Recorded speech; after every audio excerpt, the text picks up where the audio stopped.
میرے آقا اور دوسرے پیغمبروں کی مقدس حیات طیبہ کا جائزہ لو، فرق معلوم ہو جائے گا۔ اور انبیاء کرام کسی خاص دور کے لیے آئے، کسی خاص نبی زمانے کے لیے آئے، کسی خاص قوم کے لیے آئے، وہ اپنی قوم کو مخاطب کرتے رہے، یا بنی اسرائیل اور چلڈرن آف اسرائیل، لیکن میرے آقا ہر دور کے لیے آئے، ہر زمانے کے لیے آئے، ہر عصر کے لیے آئے۔ وہ عربوں کو مخاطب نہیں کر رہے ہیں، مکے والوں کو نہیں، مدینے والوں کو نہیں۔ قل یا ایھا الناس انی رسول اللہ الیکم جمیعا، اے پیغمبر فرما دو کہ دنیا کے تمام انسانوں تم سب کا رسول بنا کے بھیجا گیا، میں تم سب کی ہدایت کے لیے بھیجا گیا ہوں۔ اور رسالت عظمیٰ اور صراط مطلقہ کا یہ عالم ہے کہ کائنات کا ذرہ ذرہ تحت رسالت نبوت ہے۔ میں یہ مبالغے کی بنیاد پہ نہیں، عقیدتوں کے خلوع کی بنیاد پہ نہیں کہہ رہا ہوں، یہ حقائق ہیں۔ دیکھیے دنیا میں جتنے بھی مذاہب ہیں ان کا نام یا تو کسی قوم کے نام پر یا فرد کے نام پر یا کسی قبیلے کے نام پر۔ عیسائیت کو عیسائیت اس لیے کہتے ہیں جناب عیسیٰ کے ذریعے ایک طرف منسوب ہے، یہودیت کو اس لیے کہتے ہیں کہ یہودا قبیلے میں پروان چڑھی ہے، اسی طریقے سے ہندو مت کو ہندو مت اس لیے کہتے ہیں ہندوستان میں پروان چڑھا ہے، بودھ مت کو بودھ مت اس لیے کہتے ہیں کہ بودھ اس کا بانی تھا، زرتشتیت کو اس لیے کہتے ہیں زرتشت بانی تھا، کنفیوشسزم کو اس لیے کہتے ہیں کنفیوشس بانی تھا اس کا۔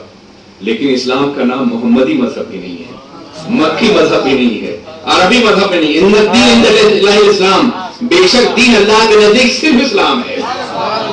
اس سے اسلام کی آفاقیت اور عالمگیریت یا یونیورسلٹی کی وضاحت ہوتی ہے۔ میں بتاؤں، اسلام کے معنی ہوتے ہیں اطاعت کرنے کے، اسلام کے معنی ہوتے ہیں سر جھکانے کے، اسلام کے معنی ہوتے ہیں فرمانبرداری کرنے کے، اور مسلم وہ ہے جو اطاعت کرتا ہے، مسلم وہ ہے جو فرمانبردار ہے۔ زمین مسلم ہے اس لیے کہ وہ اطاعت کر رہی ہے، خلا مسلم ہے کہ وہ اطاعت کر رہا ہے، فضائیں مسلم ہے کہ وہ اطاعت کر رہی ہیں، ہوائیں مسلم ہے کہ وہ اطاعت کر رہی ہیں، دریاؤں کی روانی مسلم ہے اطاعت کر رہی ہے، وہ ستاروں کی تابندگی مسلم ہے اطاعت کر رہی ہے، کہکشاں کا نظام مسلم ہے اس کی اطاعت کر رہا ہے، فرشتوں کی دنیا مسلم ہے کہ اطاعت کر رہی ہے، عالم لاہوت اور ناسوت مسلم ہے اس لیے کہ اطاعت کر رہے ہیں، کائنات کی ہر شے اطاعت کر رہی ہے اس لیے ہر شے مسلم ہے، اور پیغمبر اسلام کے رسول ہیں اس لیے وہ زمین کے بھی رسول ہیں اور آسمان کے بھی رسول ہیں، وہ ہواؤں کے بھی رسول ہیں اور فضاؤں کے بھی رسول ہیں، وہ کائنات کے ذرے ذرے کے رسول ہیں۔ اور قرآن عظیم میں فرمایا وما ارسلناک الا رحمۃ للعالمین، یہ عالمین کا جمع جو ہے صرف عالم انسانی کے لیے نہیں ہے، یہ عالم حیوانات کے لیے بھی ہے، عالم نباتات کے لیے بھی ہے، عالم جمادات کے لیے بھی ہے، عالم سیارہ کے لیے بھی ہے، عالم ملکوت کے لیے بھی ہے، عالم لاہوت کے لیے بھی ہے، عالم کبروبیا کے لیے بھی ہے۔ جتنے عالم ہیں سب کے رحمت ہیں، اور صرف رحمت ہی نہیں نذیر للعالمین، ہر ایک کے لیے نبی بن کے بھیجے گئے۔ یہ اسلام کی وسعت ہے، انہیں آخری نبی بنا کے بھیجا گیا، اور مصلحت الہی اس لیے تھی کہ آخری نبی کے دور میں جو زمانہ آئے گا پوری دنیا میں تبلیغ کرنا آسان ہو جائے گا۔ بالفرض اگر جناب موسیٰ آخری نبی ہوتے، جناب عیسیٰ آخری نبی ہوتے، جناب ابراہیم یونیورسل نبی ہوتے تو دنیا کے تمام گوشوں میں کیسے پہنچتے؟ مگر آج قدرت نے وسائل پیدا فرما دیے ہیں کہ پیغمبر کا دیوانہ ان کے عزم و حوصلوں کے لے کر کے دنیا کے گوشے گوشے پہنچ سکتا ہے۔ ہندوستان میں بیٹھا ہوگا، دبئی میں محفلیں جما رہا ہوگا، یورپ میں عشق رسول کی باتیں کر رہا ہوگا۔ یہی مصلحت الہی تھی، مگر وہ آخری نبی ہیں، ان کے خاتم النبیین کے مقدس نظام کو باقی رکھنے کے لیے پروردگار عالم نے ملاقاتوں کا سلسلہ دیا ہے۔ میں یہ عرض کرنا چاہتا ہوں، آپ کی گفتگو کی تھوڑی سی تائید ہے، ملاقاتوں کا سلسلہ دیا ہے۔ عزیزان ملت اسلامیہ، سب سے پہلے ہماری جو مقدس کتاب ہے قانون زندگی اور دستور حیات ہے، مکمل نظام زندگی ہے قرآن عظیم، اس کے حفاظ کا ذمہ توریت محفوظ نہیں کی گئی، انجیل نہیں، زبور نہیں، صرف نبی کے بعد نبی آنے والے تھے۔ توریت میں کرپشن ہوگا، کوئی نبی آگے ٹھیک کر دے گا، زبور بدلی جائے گی، نبی آئے گا، انجیل میں تبدیلی ہوگی، نبی جب اگر ہوگا، مگر قرآن پاک کے بعد کوئی نبی نہیں آئے گا۔ اس لیے ہر کتاب کی ذمہ داری امت کا سر ڈالی گئی، اور قرآن کی ذمہ داری اللہ نے خود اپنے ذمہ قدرت لے لی ہے۔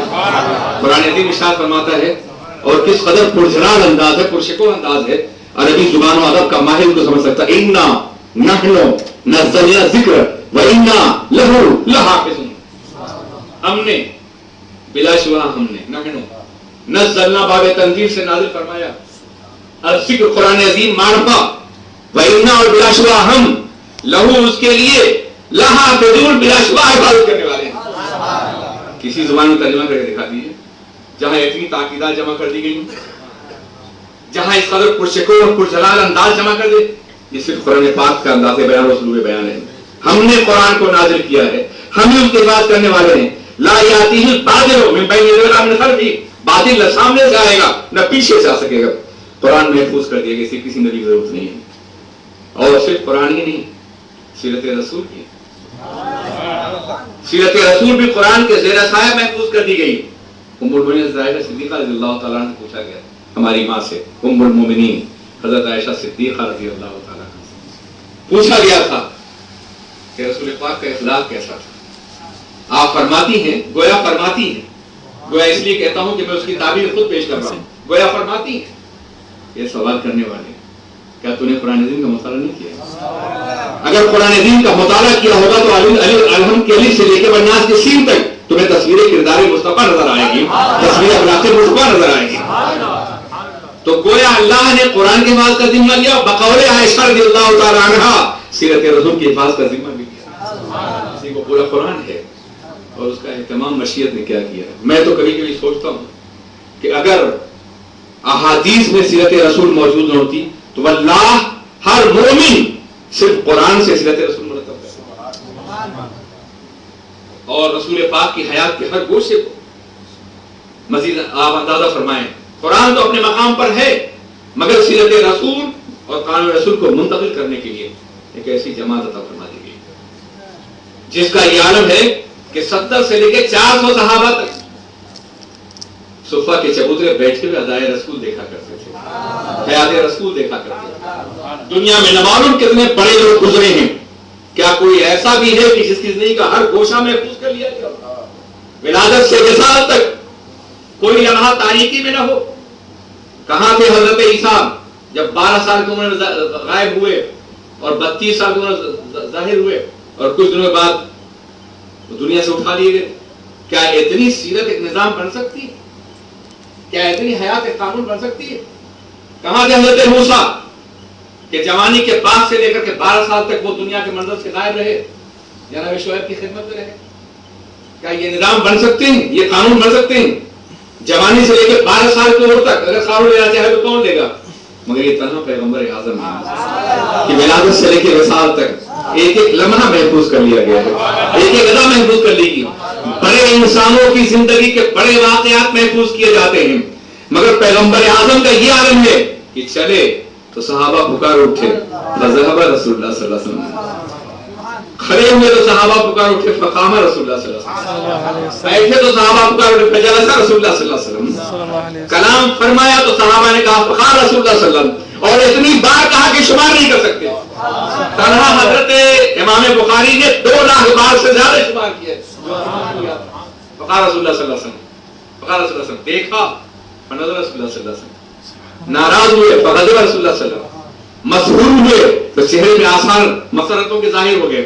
حتیٰ کہ اگر کبھی گفتگو کے درمیان اور مسرت کے درمیان میں دندان مبارک ظاہر ہو گئے تو بدت نوازے جو سرکار کے درمیان ظاہر ہو گئے.